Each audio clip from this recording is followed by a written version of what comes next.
irmãos, lição 13, orando sem cessar, da revista Batalha Espiritual.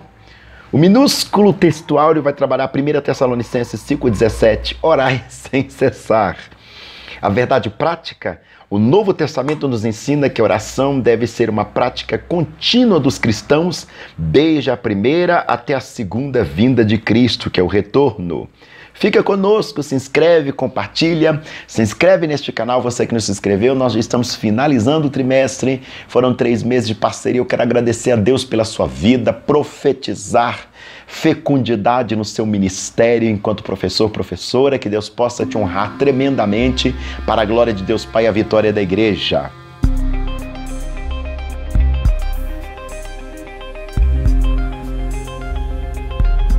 Orando sem cessar, última lição da Lições Bíblicas Adultos, primeiro trimestre de 2019, Batalha Espiritual. Ele começou a primeira lição falando que a respeito de batalha espiritual começava com oração, pregação do evangelho e tinha mais um termo que eu acabei esquecendo, mas se vocês quiserem colocar, pode colocar aí. Leitura bíblica em classe está em Mateus 6, do verso 5 ao 13, diz assim a palavra de Deus: e quando orares, não seja como os hipócritas, pois se comprazem em orar em pé nas sinagogas e às esquinas das ruas para serem vistos pelos homens. Em verdade vos digo que já receberam o seu galardão. Mas tu, quando orares, entra no teu aposento, fecha a tua porta, ora ao teu pai que vê o que está oculto, e teu pai que vê o que está oculto te recompensará. E orando não useis de vãs repetições como os gentios que pensam que por muito falarem serão ouvidos. Não vos assemelheis, pois a eles, porque vosso Pai sabe o que vos é necessário antes de vós o perdides. Esse português é bem antigo, né? Porque vós orareis assim: Pai nosso que estais no céu, santificado seja o teu nome, venha o teu reino, seja feita a sua vontade, tanto na terra como no céu. O pão nosso de cada dia dá-nos hoje. Perdoa-nos as nossas dívidas, assim como nós perdoamos os nossos devedores. E não nos induz à tentação, mas livra-nos do mal. Porque teu é o reino, o poder e a glória para sempre. Amém. O objetivo dessa lição é mostrar que a oração deve ser uma prática contínua dos cristãos. Os objetivos específicos apresentam o conceito de oração, então é uma matéria bem fundamental, digamos. Refletir a respeito da oração no Sermão do Monte, que é a oração primária da igreja, e compreender o significado da oração modelo do Pai Nosso, que é praticamente a doutrina da igreja. Comentário: a introdução vai dizer que a oração do Pai Nosso, conhecida também como oração dominical no latim Dominus, Senhor, portanto, a oração do Senhor é um dos textos mais conhecidos e, por que não dizer, apreciados da Bíblia. Pessoas de todas as idades, os diversos ramos do cristianismo, desde o catolicismo ao pentecostalismo, conhecem pelo menos as primeiras palavras da oração. Muitos livros, poesias e hinos sobre o tema já foram produzidos ao longo da história. Lutero escreveu um comentário sobre o Pai Nosso juntamente com os 10 mandamentos e o credo do apóstolo, no seu Catecismo Menor de 1529. E isso por si só mostra a importância dessa oração no cristianismo, que ele trabalha uma perspectiva bíblica, apostólica e concomitantemente reformada a respeito da oração do Pai Nosso. O primeiro tópico, a oração. A oração é a alma do cristianismo e expressa a nossa total dependência de Deus. Ela é tão antiga quanto a humanidade. E o próprio Jesus se dedicava à oração particular e secreta. Sendo ele Deus, vivia em oração contínua. Que exemplo! O que não diremos nós com respeito à oração? Evidentemente, Jesus é o tipo de liderança que antes dele dizer para a gente fazer, ele era o primeiro a fazer. Então a gente via ele fazendo e queria imitá-lo enquanto seus discípulos. Isso é maravilhoso dentro da perspectiva bíblico-sistemática. E não existe, irmãos, maior declaração de fé do que oração. Tem um outro vídeo aqui que eu trabalho a perspectiva de Jesus andando sobre as águas, e eu começo dizendo que a falta de oração é em nós uma espécie de dor de cabeça. O que é isso? Quando a gente amanhece com dor de cabeça, a gente quer tomar um monte de remedinho para se livrar da dor de cabeça, mas cientificamente falando, ou medicinalmente falando, nós sabemos que a dor de cabeça, ela, na verdade, é um sinal de um outro problema. Então, na verdade, nós teríamos que medicar ou ir até o médico para saber que problema é esse, ele resolveria, sanaria, curaria o problema e assim a dor de cabeça sumiria. Né? A ausência de oração é, na verdade, um probleminha como a dor de cabeça que, na verdade, está revelando um problema grave, que é a ausência de fé. A maior declaração de fé de uma igreja é o exercício da oração.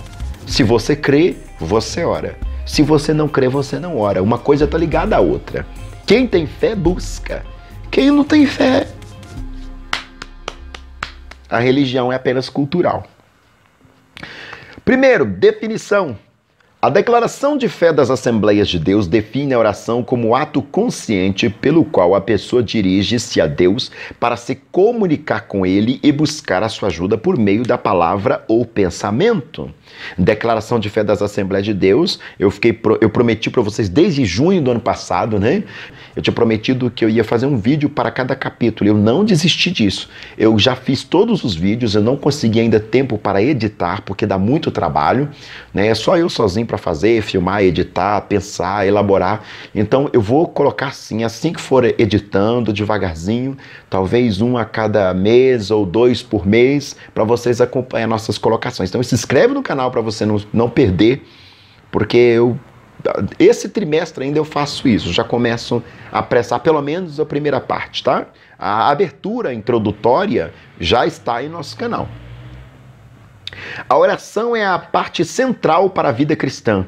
A fé cristã não prescreve local, dia da semana, horário ou postura de pé sentado ajoelhado para fazer oração. O ensino cristão é orai sem cessar. 1 Tessalonicenses 5,17, que é o nosso texto áureo. Não há problema para quem deseja orar em pé. 1 Samuel 1, versículos 9 e 10. Prostrado em terra, Neemias 8, verso 6. De joelho, 1 Reis 8, 54. A postura física não importa. O importante é a posição espiritual diante de Deus. É orar com sinceridade e estar em comunhão com o Senhor. É muito interessante o autor abordar isso aqui. Eu estou achando belíssima a conclusão do nosso amado autor. Apesar de eu ser um crítico ferrenho dessa lição, né, a batalha espiritual, a lição número 13ª está maravilhosa. Eu gosto muito desse tema de oração. Exemplos bíblicos. A Bíblia mostra a oração desde que Sete, filho de Adão e Eva, nasceu.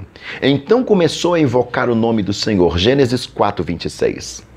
Essa prática continuou na vida dos patriarcas de Gênesis, Abraão, Isaac e Jacó, conforme Gênesis 20, 17, 25, 21, 32, do 9 ao 12.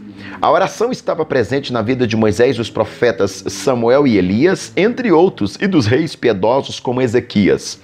Êxodo 8, 30, 1 Samuel 8, 6, 1 Reis 17, versículos 19 a 22, 2 Reis 19, versículos 15.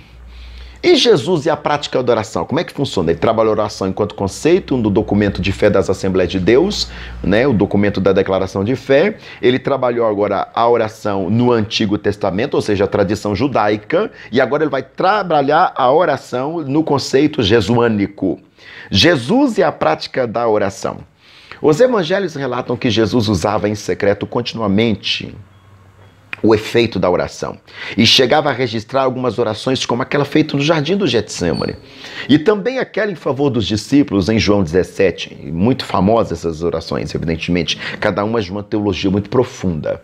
Todos os evangelhos mostram a oração individual do Senhor Jesus. Os evangelhos sinóticos, por exemplo, né? Marcos capítulo 1, 35, depois Mateus capítulo 14, verso 23, Lucas capítulo 6, verso 12. Mesmo sendo Deus, Jesus estava também na condição humana e também, como tal, buscava a dependência do Pai. Por isso que a Bíblia vai dizer que em tudo ele foi igual a nós, exceto o pecado. Se ele queria que nós orássemos sem cessar, era necessário que ele deixasse ou permitisse que nós o víssemos orando. Jesus é o maior exemplo de oração para os cristãos.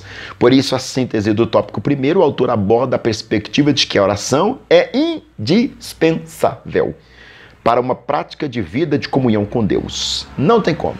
A vida cristã sem oração não existe. É como o padre Quevedo falava, né? Isto não existe, né? Aqui eu deixo minha homenagem àquele homem inteligentíssimo que, infelizmente, morreu há pouco tempo, né? Voltamos ao contexto. O subsídio teológico. A oração é uma expressão mais íntima da vida cristã, ao ponto alto de toda experiência religiosa genuinamente espiritual, porque então permanece tão negligenciada. Cada vez mais nós oramos menos. Vivemos numa época em que os indivíduos evitam a intimidade e os relacionamentos pessoais. O receio de expor seus sentimentos e desenvolver amizades profundas afeta tanto as relações espirituais como as sociais, erguendo barreiras tanto dentro da própria família e dividindo comunidades inconscientes de que este modismo entrou na igreja e por ele influenciados alguns cristãos sentem-se cada vez nada confortáveis para se chegarem próximos demais a Deus. Eita!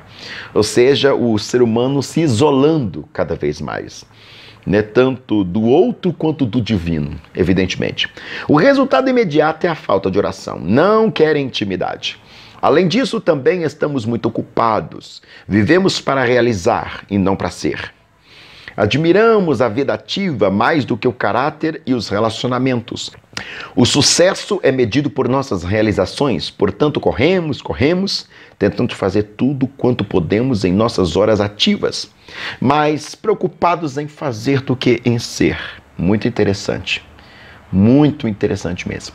Recusando-nos a aceitar a realidade bíblica de que as realizações humanas são temporárias e fugazes.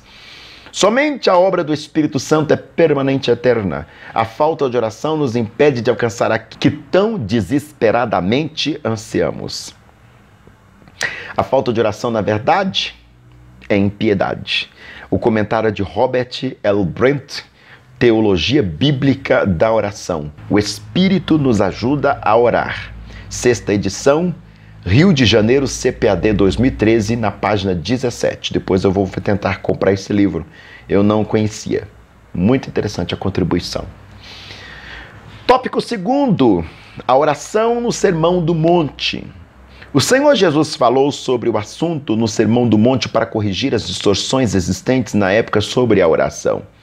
É necessário reconhecer nas palavras dos versos 5 a 8 o que Jesus estava ensinando, qual prática tinha a aprovação de Deus e o que era reprovado. A oração nas praças e nas sinagogas, versículo 5. Jesus não estava proibindo orar na rua, praça, sinagoga. É que líderes religiosos da época procuravam as esquinas dos os locais movimentados, onde levantava as mãos para cima na presença das pessoas para mostrar a elas uma imagem de alguém piedoso e temente a Deus. Eram exibições para serem elogiados pelo público, por isso Jesus disse: em verdade vos digo, já receberam o seu galardão. Claro, foi aplaudido pelo povo. Nossa, como ele é piedoso, né? São essas as práticas exibicionistas que Jesus proibiu aos seus discípulos, e não as orações tecnicamente falando em público, nas igrejas. Ou nas igrejas, né, que eu estou a dizer. Ele mesmo ensinava, pregava, curava nas sinagogas. Mateus 4,23, estava orando quando o Espírito Santo desceu sobre ele no batismo. Sendo batizado também Jesus orando sobre ele, o céu se abriu, Lucas 3,21.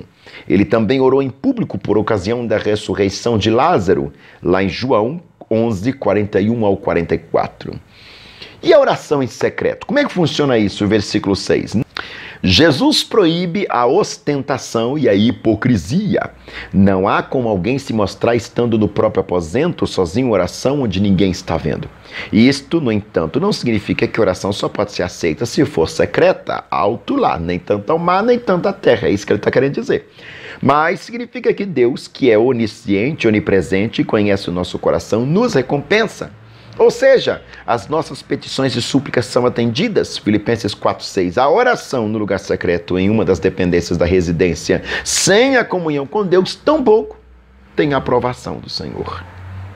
Você está vendo que é um todo Não é cumprir uma única coisa, mas cumprir um todo da perspectiva da oração. As vãs repetições.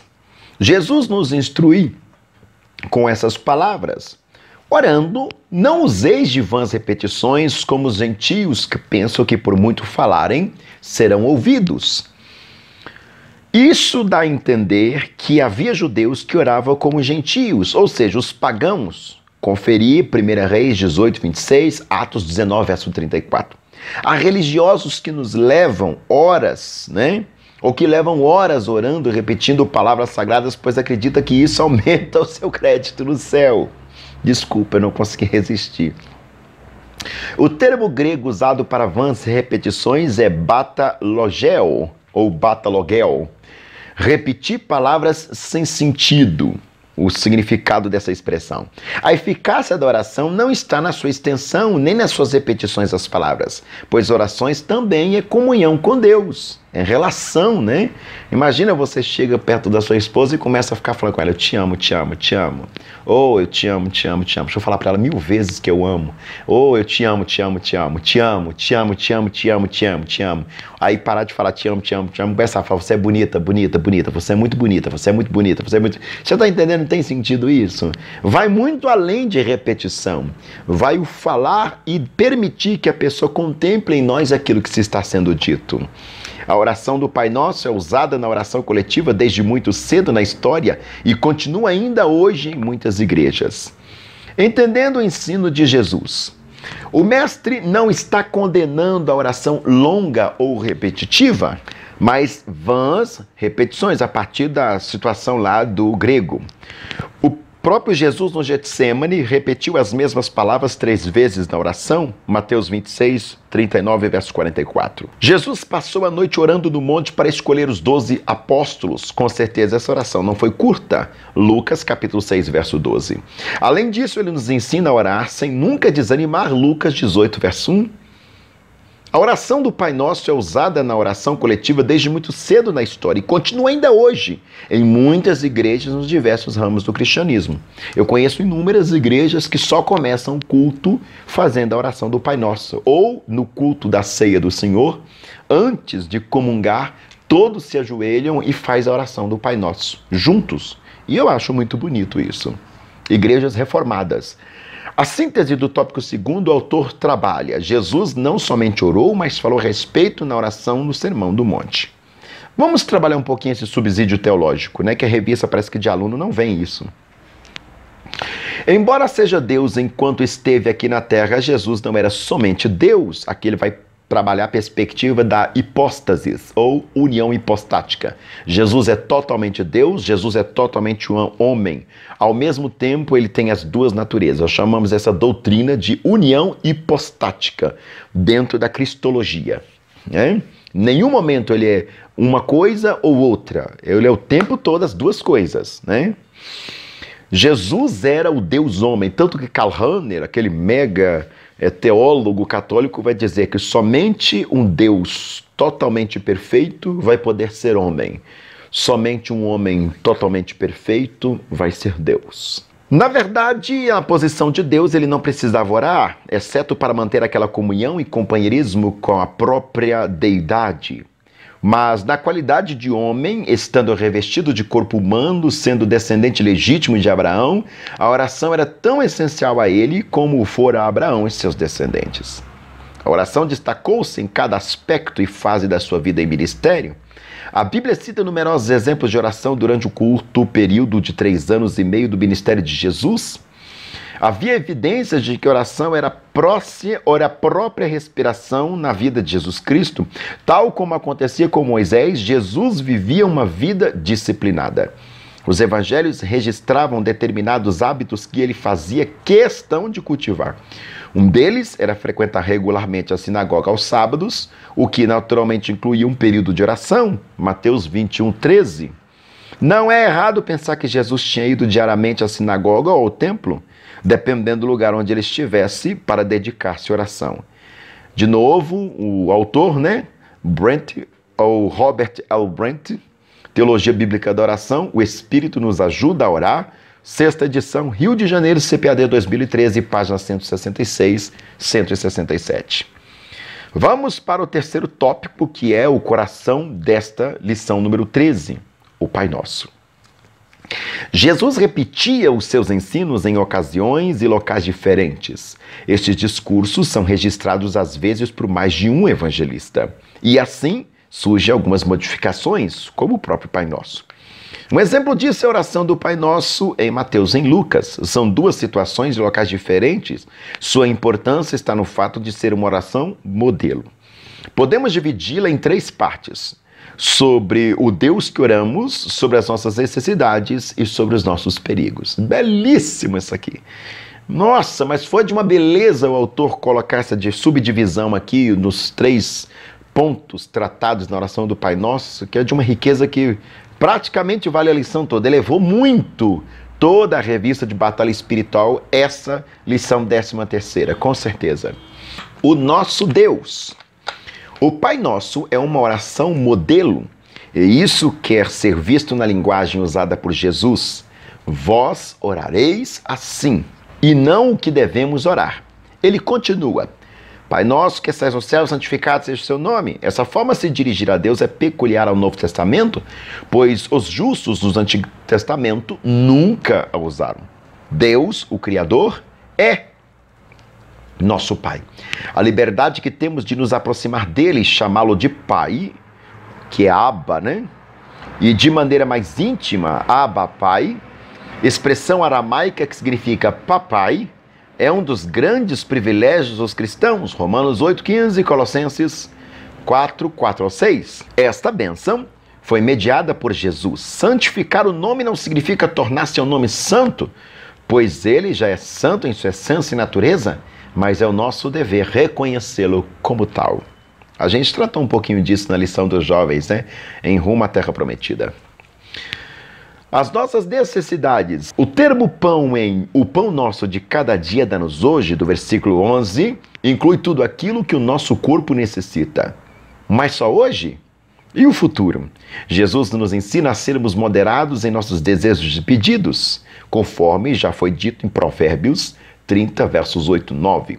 Isso remete também à confiança na provisão de Deus para a nossa vida. Mateus 6, 25-34. O perdão é outro ponto importante. Perdoa-nos das nossas dívidas, assim como nós perdoamos aos nossos devedores. Já não fomos perdoados e já não somos filhos de Deus? É verdade, mas estamos sempre expostos ao pecado. 1 João 1, versículos 8 e 9. Todavia, precisamos também perdoar aos que nos fazem o mal. Mateus 18, 32-35. Ou seja, uma pessoa que não faz a experiência do perdão ao seu irmão, dificilmente fez a experiência do perdão de Deus. É o que vai trabalhar lá a parábola, né? Do perdão das ofensas. Eu tenho um vídeo trabalhando sobre isso no Evangelho do Dia. Se não me engano, o Evangelho ou do dia 26 ou do dia 27 de março, agora que nós estamos trabalhando. Super atual. Dá só uma volta aí nos vídeos antigos que você vai dar uma observada. Se eu lembrar, eu coloco aqui o link para vocês dar uma clicada lá. É muito breve o Evangelho do Dia. São pequenos trechos do Evangelho que eu faço considerações assim de no máximo 8, 10 minutos estourando quando os vídeos são longos demais. Para as pessoas poder né, fazer reflexão até dentro do ônibus, a caminho do seu trabalho, ali rapidinho, uma coisa bem breve. O livramento dos perigos. Ele trabalhou que o Pai Nosso tem 3 partes, né? Então ele vai subdividir e está comentando essa parte. Sobre Deus que nós adoramos, foi a primeira subtópico. Segundo subtópico, sobre as nossas necessidades. E agora ele conclui sobre os nossos perigos. Essa petição no Pai Nosso, não nos induzas à tentação, mas livrai-nos do mal, versículo 13, se refere aos inimigos diários e que estamos expostos no mundo sedutor e corrompido, conforme Filipenses 2,15. É verdade que Deus não tenta as criaturas humanas, mas devemos pedir a Deus que não nos permita que voluntariamente tenhamos a nos deparar com a tentação. A oração termina com a doxologia, porque teu é o reino, o poder, a glória para sempre. Né, tem até uma oração católica que diz, né, o padre fala, glória ao Pai, glória ao Filho, glória ao Espírito Santo. Aí a comunidade inteira responde, como era no princípio, agora e sempre, amém. Eu acho uma oração muito bela essa. Para um resumo de um trecho da oração de Davi, 1 Crônicas 29, versos 11 ao 13, a expressão reflete o espírito das Escrituras Sagradas. Subsídio bibliológico, Lucas capítulo 11, do 1 ao 4. Essa passagem permite uma mensagem muito simples. A oração é a expressão do nosso relacionamento familiar com Deus. E as respostas às orações não dependem de alguém ter ou não cometido um erro ao recitar as palavras adequadas. Na verdade, as respostas à oração representam um transbordamento daquele permanente amor que Deus tem por nós, seus filhos. Belíssimo! Essa grande realidade nos dá a chave para entendermos aquilo que chamamos de oração do Senhor. Capítulo 11, verso 2 ao 4 aqui de Lucas. Pai, nós nos aproximamos de Deus como de um pai, profundamente conscientes do seu amor e compromisso conosco, e o respeitamos e amamos. Santificado seja o seu nome. Exaltamos a Deus e louvamos pelo que Ele é. De novo, Lawrence O. Richards, Comentário Histórico-Cultural do Novo Testamento, primeira edição, Rio de Janeiro, CPAD 2007, páginas 167 a 168. E o autor conclui: diante do exposto, concluímos que a oração deve ser uma prática contínua e não ser recebida como mandamento, mas como uma necessidade de termos da dependência de Deus. Note que Jesus não está mandando ninguém orar no discurso do Sermão do Monte. Ele disse: quando orares. Versículo 5. Isso revela que a oração já era hábito do povo israelita, que vai ser agora enculturado na tradição cristã, conforme preservado desde o Antigo Testamento. Salmo 55, 17, Daniel capítulo 6, verso 10. Jesus estava corrigindo as distorções existentes. Belíssimo. Muito belíssima essa lição. Se eu fosse dar uma nota só para essa lição, 10. Eu classificaria essa lição com a nota 10, máxima. De toda a revista, foi a lição que mais me deixou feliz, é a lição que mais traz coisas relevantes para a vida e a espiritualidade da igreja. Agora, a lição Batalha Espiritual, ou seja, as 13 lições, um todo, alcançaria uma nota entre 6 a 7. 6 a 7 porque o autor fez uma coisa muito chata que eu falei com vocês inúmeras vezes. Ele parece que ameaçava, mas não mordia, né? Só ameaçando o tempo todo, isso me irritava. Ou seja, tinha hora que meu coração até balançava achando que ele ia, mas ele não ia, só ficava rodeando, isso me entristece. Eu gosto de coisas assim, como essa lição, a 13ª, que fala, elabora, faz esboço e aplica a coisa. E isso é maravilhoso, é útil para a vida do professor e do aluno, da professora e da aluna concomitantemente. Isso é muito maravilhoso para nós. É verdade que, dadas muitas proporções, tanto de tempo quanto de número de textos a ser propostos dentro do contexto, tem que ser uma coisa mais enxugada, mas poderia ter avançado um pouquinho mais, aí mesmo dentro dessas delimitações. Por isso que vai entre notas 6 a 7. E você? O que é que você pensa? Coloca aqui abaixo do nosso canal, aqui no nosso vídeo, a nota que você dá tanto para a lição 13ª, ou fale para mim qual é a lição dessa revista inteira que mais foi útil e relevante para você e para a sua turma, ou a nota que você daria para a lição inteira. Eu gostaria de te ouvir, eu gostaria de ver você falar para nós aí. Eu fico muito grato pelas suas considerações. Que Deus em Cristo possa vos abençoar. Se inscreve no canal, você que nos inscreveu, porque semana que vem começa a nova revista, segundo trimestre de 2009, Adultos, que fala sobre o tabernáculo. Para você que é professor de jovens, começa a revista Cobiça e Orgulho, a partir do primeiro domingo do mês de abril. Que Deus em Cristo possa vos abençoar. Fique com Deus e que o Senhor possa ser glorificado no seu departamento, aí na sua turma, e a igreja do Senhor continuamente vitoriosa. Deus abençoe.